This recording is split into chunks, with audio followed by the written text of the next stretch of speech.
हाय beautiful souls. आज मैं बात करूंगी ईश्वर को आभार कैसे व्यक्त करें, उन्हें धन्यवाद कैसे दें।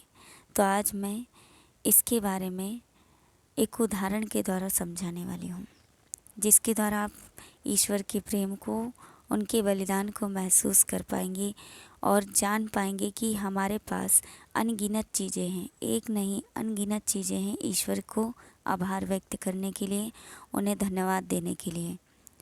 तो आज मैं इसके बारे में ही बताने वाली हूँ। तो देखेंगे कि हमारे जीवन में कुछ भी ऐसा नहीं है कि जो हमें अपनी इच्छा से मिला हो, है ना। आप देखेंगे कि आपके भीतर जो आत्मा है, आप जिसके ज़रिए चल रहे हैं, बोल रहे हैं, तो वो भी क्या है, ईश्वर की ही शक्ति है। उसके प्रति भी आप ईश्वर को आभार व्यक्त कर सकते हैं, धन्यवाद दे सकते हैं। तो आज मैं एक ऐसे ही छोटे उदाहरण के द्वारा समझाना चाहती हूँ कि जिसके द्वारा आप ये समझ पाएंगे कि ईश्वर को आभार व्यक्त कैसे किया जाता है, कैसे महसूस करें। तो देखिए, जैसे कि हम मौसम को देखते हैं, मौसम को लेकर ही मैं उदाहरण दूंगी। हम देख सकते हैं कि हमारे इंडिया में इतने मौसम होते हैं, सर्दी, गर्मी, बरसात और वसंत ऋतु, पतझड़।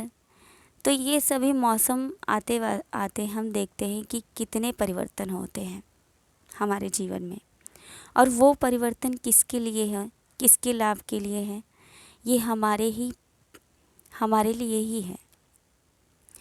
देखा जाए कि यदि हम देखते हैं कि गर्मी से सर्दी आने में बीच में क्या आता है, बरसात आता है। तो हम देखते हैं कि सबसे पहले क्या, जैसे कि गर्मी का मौसम आपने देखा, गर्मी से ही देख लीजिए।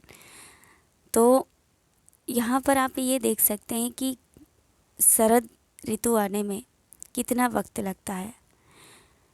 पहले तो हम गर्मी के मौसम में इतना गर्मी, पसीना, तपन को सहते हैं, लेकिन चाहें तो ईश्वर अचानक से ठंड का मौसम ला सकते हैं। लेकिन उसके द्वारा क्या होगा, उसके द्वारा हमारी बॉडी का ही नुकसान होगा। हमारी बॉडी का टेम्परेचर ऐसा नहीं है कि अचानक से ठंडी गर्मी को सह सके।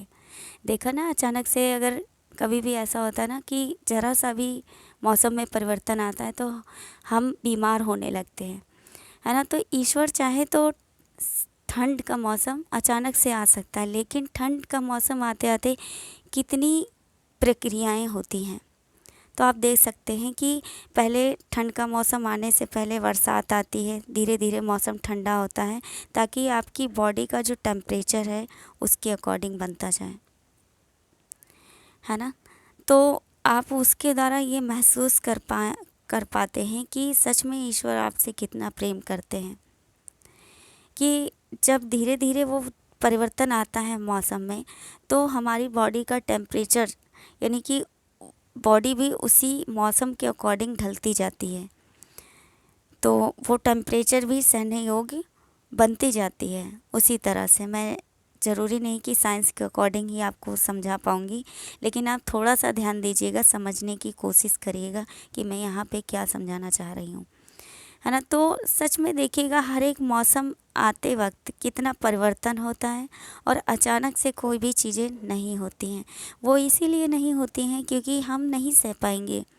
तो ये ईश्वर हमसे प्रेम ही तो करते हैं, इसीलिए इतनी प्रक्रियाएं होती हैं हर एक चीज़ में, चाहे हमारे जीवन में ग्रोथ के लिए हो, चाहे कोई भी चीज़ के लिए हो। तो देखिए, हर चीज़ में कोई ना कोई प्रक्रिया है, हम उस प्रक्रिया से गुजरते हैं उस लक्ष्य तक पहुंचने के लिए, वहां तक पहुंचने के लिए।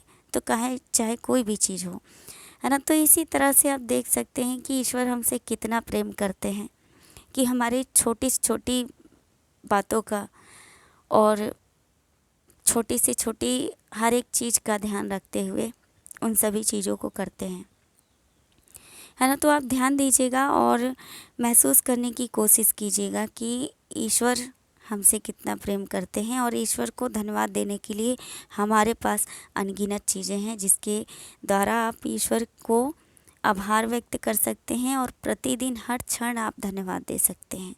सो आई होप ये वीडियो आपके लिए हेल्पफुल रहेगी। मिलते हैं नेक्स्ट वीडियो में। आप अपना ध्यान रखिए, खुश रहिए, स्वस्थ